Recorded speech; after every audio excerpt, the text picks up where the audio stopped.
questionar é algo intrínseco ao povo judeu. Nós somos educados a perguntar. Desde pequeno, o que uma criança faz no Seder de Pesach? Sobe na cadeira e manishtaná e pergunta. Temos que questionar. Sabe? Uma pessoa que não tem dúvidas, tudo está muito claro, a fé dela é muito clara, e eu acho que é uma pessoa que não está mais viva. Tá? Por quê?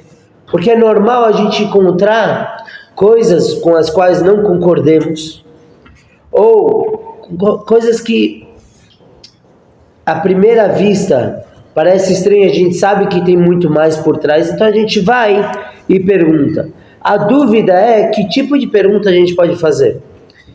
Eu gosto de trazer às vezes nas aulas que tem aquele que pergunta pela resposta e tem aquele que pergunta pela pergunta. E quando você dá a resposta, nem escutou, já está pensando na próxima pergunta. Certo? Na nossa paraxá, nós temos alguém que questionou duramente e as consequências foram ruins. O que é estranho, porque no judaísmo, sim, a gente deve perguntar. E essa é a paraxá de Korach. Korach, ele era o primo de Moshe Rabbeinu, do líder, e de forma bem resumida, ele peitou o líder. Ele falou, por que a gente tem que ter um líder? Por que a gente tem que ter um Kohen Gadol, um sumo sacerdote? E ele traz provas da própria Torá, do que Deus falou, de que não é necessário ter uma liderança.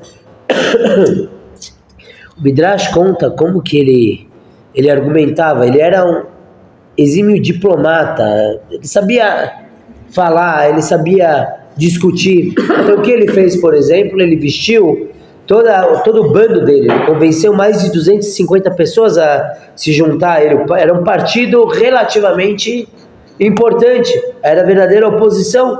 E aí ele vestiu todos eles com roupas de 4 pontas, tzitzit, azul celeste.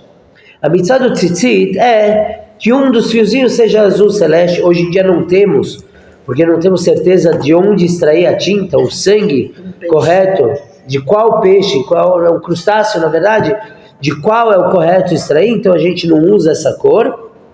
Mas ele vestiu, fez a roupa toda azul.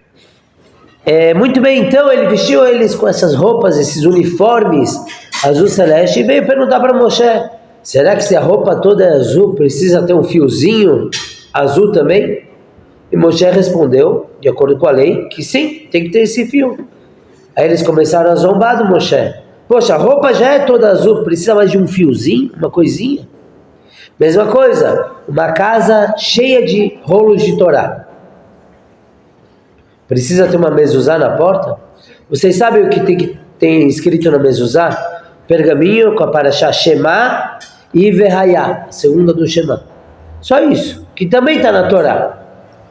Aí o Korach falou, será que uma casa que já tem a Torá inteira dentro precisa dessa pergaminho na porta? Moshe Rabbeinu falou, sim, e novamente zombaram, porque afinal de contas, que vale um pergaminho desse frente à Torá inteira? E aí ele começou a peitar, porque na verdade o que ele queria era poder. O Korach era muito rico. Era o quê? Rico, ricaço, gvir. Ele era mas extremamente rico.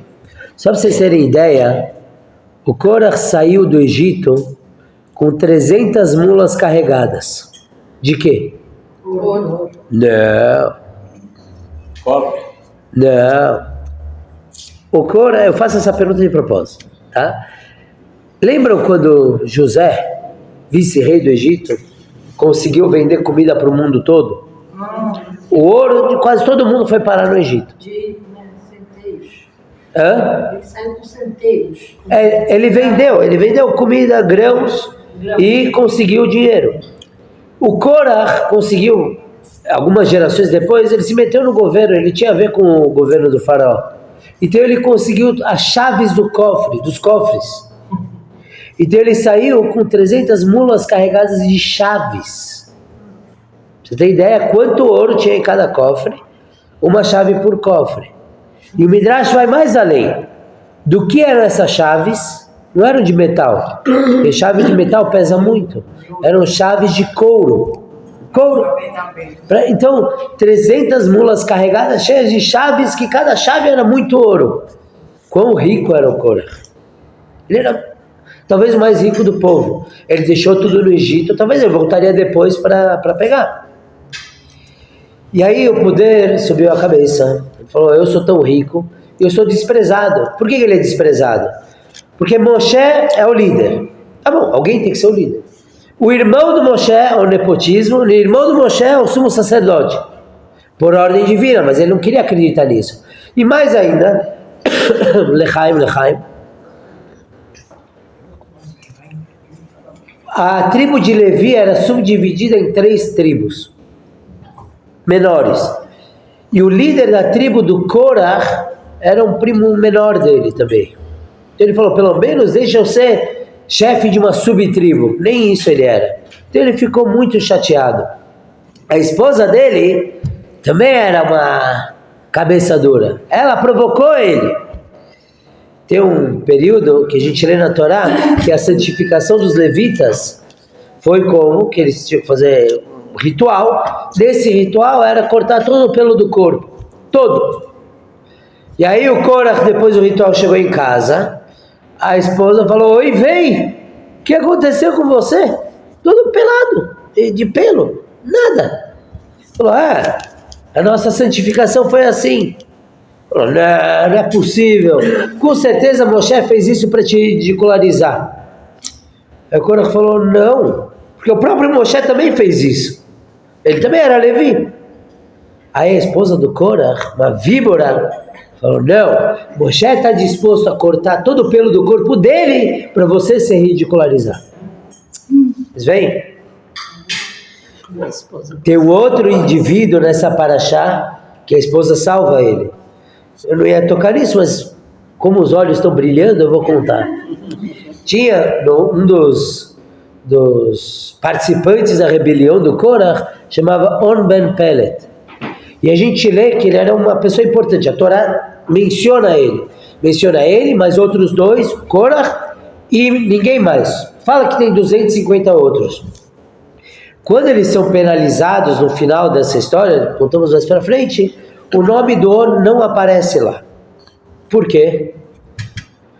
Porque quando o On chegou em casa e falou, querida, cheguei, né? E falou, olha, eu estou no bando de Korah, eu sou muito importante. Com perdão da palavra, a esposa falou, seu schmuck, seu majnun, para quem a senhora diz, é bobo. Você acha que você vai ser importante? Você só está lá para fazer volume. Korah não está nem aí para você, você está indo contra Moshe Rabbeinu, o líder, que tirou a gente do Egito. Aí o homem falou, sim, mas, que mais o quê? E ela, como boi de Shemame, convenceu ele a livre e espancada vontade a não participar da rebelião. Só que ele falou, querida, eu jurei para o Korah que eu ia participar. O juramento é algo muito sério. Ele falou, deixa comigo, vamos primeiro jantar. No jantar, ela preparou uma comida bem salgada, com muito dessalgante líquido, muito vinho, e ele ficou bêbado. E quando ele ficou bêbado, ele adormeceu. Ela saiu da tenda, tirou a cobertura da cabeça dela, que é uma coisa que as mulheres casadas andam de cabeça coberta. Quando o Korah foi chamar o On, que atrasou para a reunião, ele estava lá dormindo. Você está falando muito alto. Tá? Quando o Korah foi chamar, ele, só para vocês verem como ele era alguém que cumpria a lei. Ele viu a esposa do On com a cabeça descoberta, ele não podia olhar. Ele não tinha nem como falar com ela. Então eles deram meia volta, foram embora e isso salvou o On. Porque agora ele jurou, mas quem está dormindo não é culpado de nada. Então ele salvou a vida dele. Foi ela que fez isso. Mas vamos voltar ao nosso assunto. O Korah, ele vinha com ótimos argumentos para o Moshe. Ele falava, como é possível que um povo que é todo santo tenha alguém mais sagrado? Vejam só, temos aqui no capítulo 16, versículo 3, versículo 3, peraí, Eles se congregaram contra Moshe e Aaron e disseram-lhes: é demais para vocês, porque toda a congregação é santa e o Eterno está no meio deles. Por quê? Pois vocês se levantam acima da Assembleia do Eterno. Em palavras mais modernas, Deus fala que Ele está no meio do povo todo. Deus diz que todos são sagrados. De repente tem um que tem que despontar. Então é um bom argumento. De onde veio o argumento do Korah? Sei que semana passada não consegui dar aula de Shlach, então eu vou falar da semana passada também. E a gente sai hoje 9h30 da noite. Na Parashá da semana passada nós lemos sobre os espiões. Imagino que o Rabino Levi tenha dado uma explicação sobre isso. Os espiões que foram para a terra de Israel e voltaram falando mal. Por quê? Porque na realidade o que eles queriam era se elevar. Viram algo assim? Eles queriam ficar no deserto, porque no deserto eles não precisavam trabalhar, só estudar a Torá o dia todo, mitzvot o dia todo. Qual é a mensagem que a gente tira da Parashá dos espiões? Que mesmo que é importante a pessoa se elevar, o mundo físico também é muito importante. Então entrar na terra de Israel e trabalhar com a terra também é importante. Esse é o objetivo da criação do mundo, isso que a gente aprende na Torá, no Tânia, etc. Nessa Parashá é continuação. O Korah alisa sua barba, agora inexistente, e diz o seguinte: como que Deus diz que o mundo é o principal e o físico é o objetivo? No físico somos todos iguais, alguns mais altos, outros mais baixos, mas a ideia é a mesma. De repente se fala que um homem é mais importante. Qual é a lógica disso? Então é um bom argumento, certo? Temos que dar crédito ao Korah. E aí ele chega com essa ideia: se todos são santos, por que eu tenho que ter um intermediário? Tá? Principalmente quando a gente compara Lehavdil, separando com outras religiões, que também falam de intermediários, essa pergunta vem para o judaísmo também. Por que tem que ter um Moshe? Por que tem que ter um Aaron, um sumo sacerdote? O Korah foi o primeiro, talvez, socialista espiritual. Ele chegou e falou: é todo mundo igual. A gente sabe que o socialismo verdadeiro não existe. O comunismo é utópico. Talvez seria muito bom, mas é utópico. Isso que o Korah quis afirmar. Somos todos iguais. O que faltou para o Korah é realmente entender qual é o papel de um líder. Porque a verdade é que todo mundo tem líder. Ou temos um Rebbe, um Moshe, ou temos o nosso ego, nosso orgulho, que também lidera, guia a gente na nossa vida. Nós temos que escolher o líder. Vamos então entender por que é importante escolher justamente um tzadik. O Moshe Rabbeinu, só para deixar bem claro, ele não era contra a oposição. Quem eram os maiores opositores de Moshe? Dois indivíduos chamados Datan e Aviram. Eles eram uma pedra no sapato, assim que fala? Qualquer expressão deles, mas eram pior, aqui eu não posso falar a palavra, estou na aula de Torá. Eles eram pior que tinha. E ainda assim Moshe prezava por eles. Só para vocês entenderem onde a gente conhece eles na Torá, lembram quando Moshe, um jovem de quase 80 anos, mais ou menos, ele sai do palácio do faraó e vê um judeu apanhando do egípcio. Aí ele mata o egípcio, salva o judeu, e no dia seguinte ele sai de novo e vê dois judeus brigando. Aí ele fala para um que ia dar um soco no outro, fala: Rachá lama takerecha, perverso, por que você vai bater no teu irmão? E aí ele se vira e fala: Moshe, quem é você? Você acha que você é líder aqui? Quem é você para mandar na gente? Quem te colocou como juiz?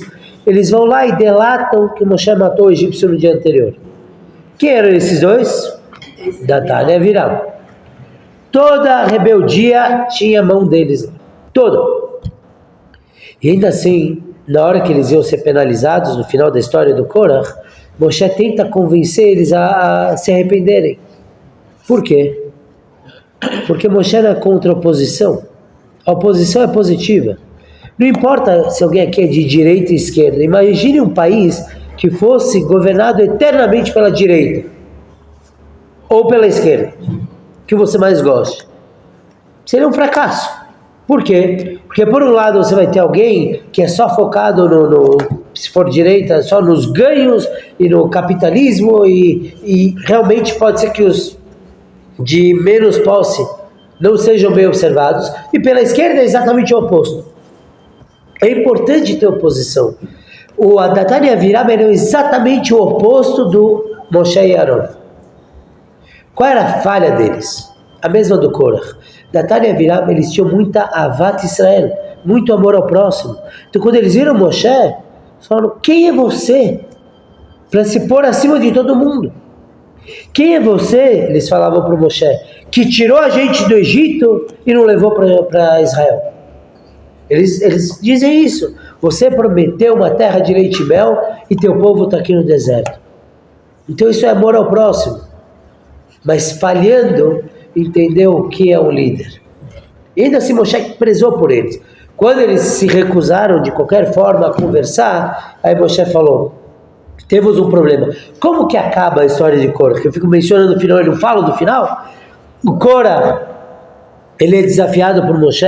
Moshe Rabbeinu fala para ele, venha você, todos os teus seguidores, e cada um vai oferecer uma frigideira de incensos, e aquele que é escolhido por Deus vai viver, os outros vão morrer. Ou seja, imagine o participante de número 234 do Korah. Zé Mané. Vocês acham que ele achava que ele ia sobreviver?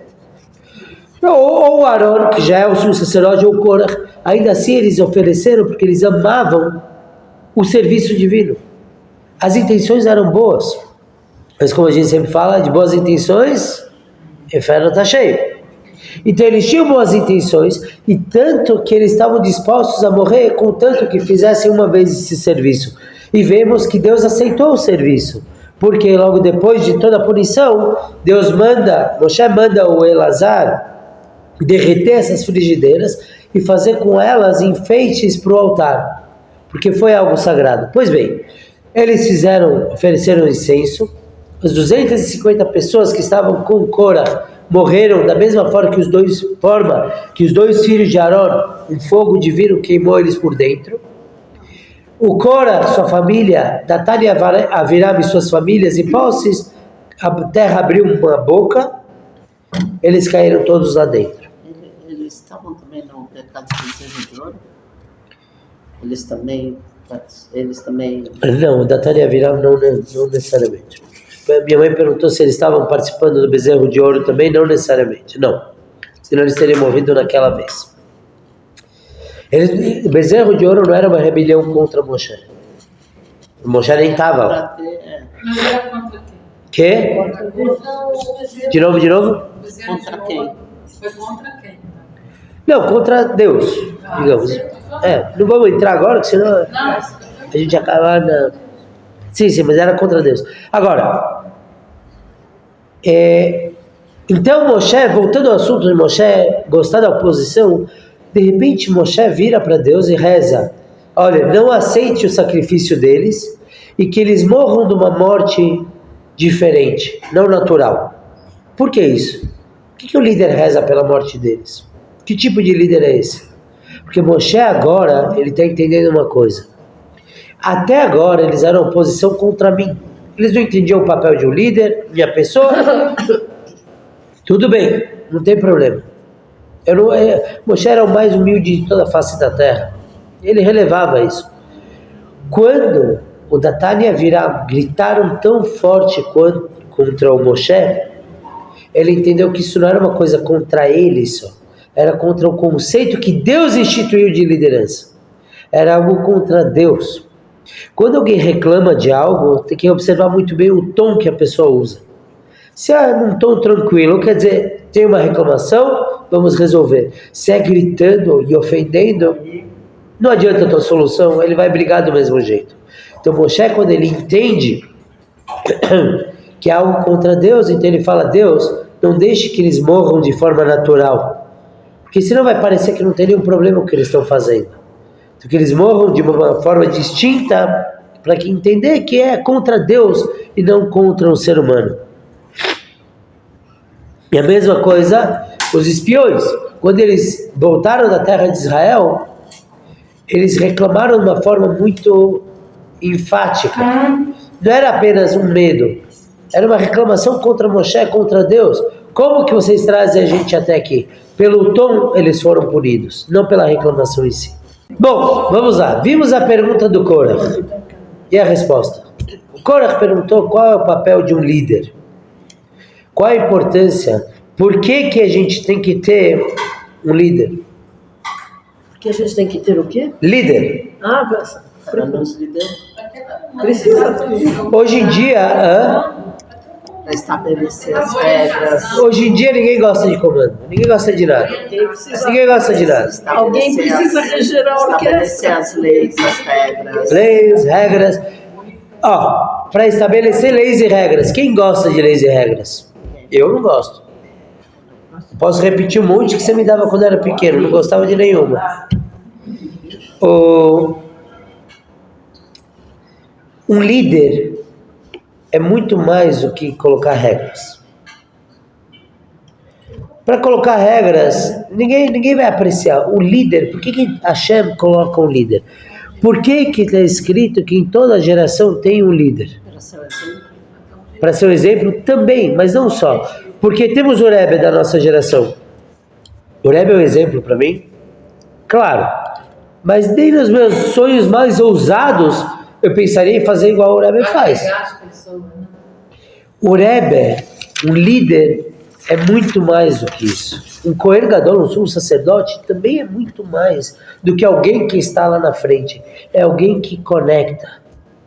É alguém que mostra para você a tua conexão com Deus. E precisa ter alguém que seja diferente. Se eu tiver uma empresa que todo mundo sabe fazer tudo, todo mundo sabe fazer faxina, todo mundo sabe fazer o cafezinho, todo mundo sabe fazer planilha, marketing, gerência e presidência. O que vai acontecer com essa empresa? Vai crescer? Vai falir. Fogueira de vaidade. Vai falir. Egos. Eu quero ser o presidente. Talvez nem vai falir. Mas ninguém vai conseguir entrar lá, porque vai estar tudo sujo. Eu, sem ser presidente, vou ficar limpando, que não é vergonha nenhuma limpar. O verdadeiro líder limpa. O Rebbe uma vez estava andando no 770 para ir para a reza e tinha um papel no chão. O Rebbe levantou o papel, imagina, cheio de gente de volta, o Rebbe levantou e ainda falou, que sinagoga é essa? Tá? Não é denegrir a limpeza, mas se todo mundo quer ficar na gerência, quem vai vender na loja? Quem vai fazer outras coisas acontecerem? Então, numa empresa chamada Nação Judaica, tem que ter aquele que está sendo porta-voz. Aquele que está lá na frente, representando frente a Deus, frente aos anjos. E os outros que fazem as outras coisas. Porque tudo é importante. E aí vem o argumento. E as outras religiões é a mesma coisa. Toda vez que eu falo desse assunto, tem uma pessoa, e é sempre a mesma pessoa, fala, e as outras religiões? É uma nossa vizinha aqui. Aí o dito cujo, que era nosso na verdade, eles pegaram, também é o intermediário, não é? Eles dizem, se você não está com ele, então você não tem nada, ele é a salvação. O que a gente pode responder? A gente fala de Moshe, de Mordecai na sua geração, a Hasherash não, o Rebbe, de repente, qual a diferença? Muito interessante que existe o conceito de Memutza. Memutza é intermediário. Tem o Memutza Mafsik e Memutza Mechaber. Memutza Mafsik é o intermediário que interrompe. Ou é através de mim, ou você não tem nada. A máfia funciona assim. Ou você paga pra gente, ou você não tem proteção. Nas outras religiões, quando eles afirmam que você tem que se conectar com um indivíduo, uma entidade específica, senão você não tem nada, E o cristianismo é assim, o islamismo é assim. Então, o que acontece é que, na realidade, você não tem nada, você depende dele. Então, ele é alguém que te interrompe. Ou é ele, ou não é nada. O judaísmo tem o Memutza Mechaber, o intermediário que conecta. Sem ele, na verdade, você já é conectado. O que ele faz é abrilhantar a conexão que você já tem. Isso é lindo de ver no último mamar que o Rebbe deixou corrigido para a gente, que costuma estudar no dia de hoje, que o Rebbe diz o que é o Moshe Rabbeinu. Ele traz da história de Purim também, por algumas questões interessantes, ele traz do Mordecai. O que é o Moshe Rabbeinu? É alguém que mostra para você a fé que você já tem. Você já tem uma fé exterior a você, que está ao seu redor. Essa fé vem da tua alma, vem do que tua alma vê. Só que estar no exterior é bom, mas não é ótimo. Por quê? Porque você tem a fé, mas você não consegue ativar ela. É que nem no celular. O celular, quando a gente compra, vem um monte de aplicativo. Se você não autoriza eles a funcionarem, ele está lá. Faz a menor diferença, ocupa espaço. Vem o líder, o Moshe, e ele te mostra como usar esse aplicativo, como usar essa fé que já está em você. Então isso é o Memutza Mechaber, que ele conecta, ele te mostra a tua conexão que você já tem com Deus. Então o Korach está certo quando ele fala que toda nação é santa e sagrada. Já somos, já temos conexão com Deus. Mas e daí? Eu não sei usar ela. Eu preciso de alguém que me oriente como usar. E por isso é muito interessante que quase sempre Gimel Tammuz, o dia de hoje, cai nessa paraxá. O dia de Gimel Tammuz, que nós celebramos o Rebbe, que é o líder da nossa geração, cai justamente na paraxá onde houve uma rebelião contra o líder da geração, para a gente entender a importância dele. Que não é uma coisa de ego. Nosso Rebbe é ego? Pelo contrário, ele não era, como eu falei uma vez na aula, acho que foi aqui fora, ele deixou o CPF dele para virar CNPJ. É isso que ele fez. A disposição do público, total, 100%. Então, se conectar com o Moshe da nossa geração, com o Rebbe, quer dizer nada mais, nada menos do que deixar brilhar o que a gente já tem. Ele coloca esses óculos de outra dimensão para a gente reconhecer. O Rebbe tem mais confiança em cada um de nós do que nós mesmos. Então a gente precisa às vezes de um empurrãozinho para perceber isso. E isso vale um lechaim, claro. Isso é o que Korach não entendia. Ele achava que só ser e estar está tudo bem. Em toda geração precisamos de um líder. Em algumas gerações que estava tudo bem, o líder era mais confrontado. Em gerações de guerra, o líder era mais buscado. A gente fez isso por Purim e em outras situações na época do templo. Mas sempre é importante ter esse líder. Ainda mais na nossa geração que temos o Rebbe. E falar de histórias aqui do Rebbe todo mundo aqui já escutou alguma, inclusive minha mãe está escrevendo um livro com histórias de brasileiros. Do Rebbe, quem tiver alguma história pode mandar para ela, importante. Quem tiver pode me mandar, pode mandar para a Hanadina, para minha mãe, é importante. Porque ter uma história e não compartilhar é egoísmo puro. Então, se aconteceu, tem que compartilhar.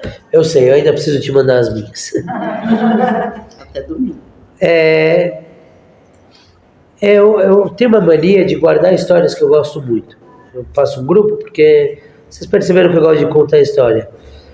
Então, eu achei no meu celular uma história que eu guardei do Veshinanta. Quem não assina ainda tem que assinar. De agosto de 2024. História muito, muito bonita do nosso Rebbe. Tinha um francês, David, não vou fingir que eu lembro o nome de cor, porque é óbvio que eu não lembro. David Assoulin, que ele por acaso estava em Nova York para negócios e foi parar no Rebbe. Os amigos falaram, vai no 7-7 e vai ver o que é o Farbrengen na reunião racídica do Rebbe. E ele foi e se impressionou muito. Agora, nos Farbrengens, muitas vezes, o Rebbe distribuía garrafas de vodka. Por quê? Porque alguém ia abrir um novo Beit Chabad, por exemplo, ganhava uma garrafa. Só que, na maioria das vezes, não é que o Rebbe dava uma garrafa dele.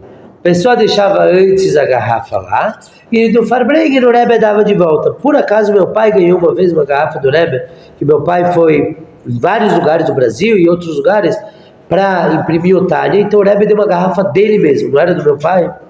Foi um presente do Rebbe. Mas tudo bem. O David Assolino, primeira vez que está no 7-7, vê uma fila, o pessoal ganhando garrafa, ele foi lá na fila, ele não sabia que não era para ele. Chegou a vez dele, o Rebbe sorriu para ele e deu uma garrafa e falou: c'est pour le mariage.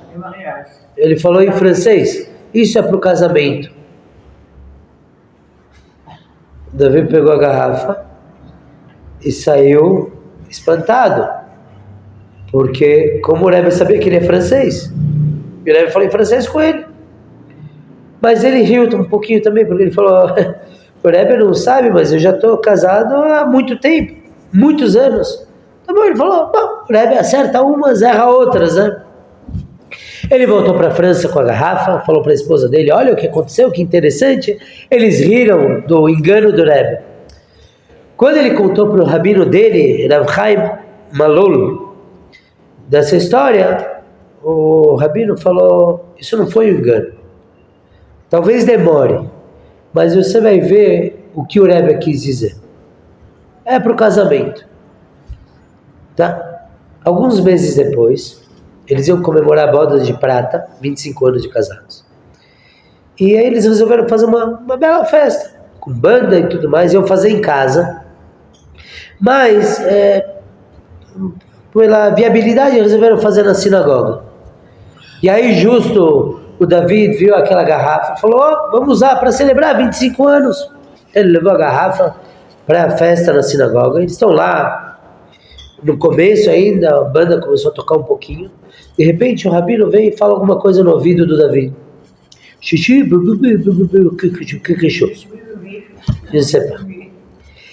e aí o David bate na mesa: pessoal, o rabino precisa de 9 homens aqui no salão da sinagoga, no salão de festas, dentro da sinagoga. Quem pode vir? Eu estou indo lá. Então mais alguns homens se mexeram, levantaram, tinham mais de 10, foram com o David para a sinagoga. O que eles acharam? Que alguém precisava falar um Kadish, alguma coisa assim? E não. Tinha um rapaz e uma moça. Eles iam fazer uma rupá, casamento. É estranho, às vezes acontece de ter só o casal, querem resolver um casamento antigo, então fazem a rupá. Então eles fizeram lá a rupá, tinha um minerzinho. E aí o David perguntou para o noivo: onde que vocês vão fazer o lechaim do casamento de vocês? Falaram: nada planejado, não ia fazer. Aí David falou: vocês não vão fazer? Tem a festa pronta aqui do lado. Vem, a gente celebra os 25 anos do meu casamento e o casamento de vocês, faz Sheva Brachot, com alegria e tudo mais. Aí eles entraram na festa e começaram a cantar, etc. Dançaram com o noivo e noiva das duas idades. E aí o Davi lembrou da garrafa. Falou: pessoal, quero contar para vocês o que é essa garrafa. Alguns meses atrás eu estava no Rebbe de Lubavitch e ele falou: c'est pour le mariage, é para o casamento. E eu achava que era um erro do Rebbe. E olha só, veio para o casamento. Bonito, né? Só que ainda não acabou. Quando ele fala isso, a noiva jovem está chorando. O que aconteceu? Você está chorando? Ela falou: essa garrafa é do Rebbe mesmo? Sim, sim, sim. Deixa eu te contar. Sabe por quê? Só estávamos aqui, eu e meu noivo, sem família. Porque é meu segundo casamento. Meu primeiro acabou porque meu noivo, primeiro marido, quis se afastar completamente do judaísmo. Eu quis me conectar mais, não estava dando certo. Só que minha família também não me apoiou nessa tchuvá, no meu retorno à religião. Então eles foram tão contra que eles não quiseram nem ver o meu casamento. E o meu noivo agora, meu marido, ele é convertido, então ele não tem família para vir, ele está em outro país, não sei, então não tinha ninguém. Imaginem meus medos, sabe, eu vou casar sem ninguém, eu estava muito triste, eu estava pedindo um sinal de Hashem, por favor, que seja a coisa certa. De repente você vem e traz uma garrafa de brachá do Rebbe. Isso é o Rebbe. O Rebbe, ele não enxerga corpos, pessoas. O Rebbe enxerga alma. E aí, tem mais um tempinho? Temos, né? Eu pergunto só por educação e ia contar do mesmo jeito. E aí a gente tem uma outra pergunta. Tá, o Rebbe deu a garrafa, o Rebbe deu o dólar, o Rebbe isso. Fazem 32 anos que não vemos o Rebbe. Sabe o que é 32 anos? Acho que vocês sabem, mas eu fui pro Rebbe, tive o mérito, minha mãe me levou quando eu tinha 2 anos. E o dólar que eu ganhei ainda está com ela, não libera, mas tudo bem. Eu tive o mérito de estar no Rebbe. Eu com 7, 6, 8 anos, o Rebbe hoje falou tal coisa. É uma realidade. Meus filhos veem o Rebbe mais do que eu, porque tem muito mais vídeo, por exemplo, mas o que eu falo para essa geração pós-Gimel Tammuz? Cadê o Rebbe? Sabe que lindo que eu fui com minha família. Divulgado. Hã? Hoje o Rebbe é mais divulgado, antigamente não era. Sim, mas a gente divulga muita coisa. Cadê o Rebbe? É muito lindo, 2 anos atrás, eu fui com toda a minha família para o Rebbe. Sabe? Era o ano de Haker, de reunião. Foi muito legal. A gente entrou a primeira vez no 770 e meu filho na época, o menor, Menachem, tem na frente do 770, embaixo, tem um telão, uma tela lá, com vídeos do Rebbe. Meu filho, quantos anos ele tinha? 4 anos. Ele foi pra frente da tela e falou: Rebbe, eu tô aqui, eu vim te ver. Cadê você? A gente viu isso e falou: uau.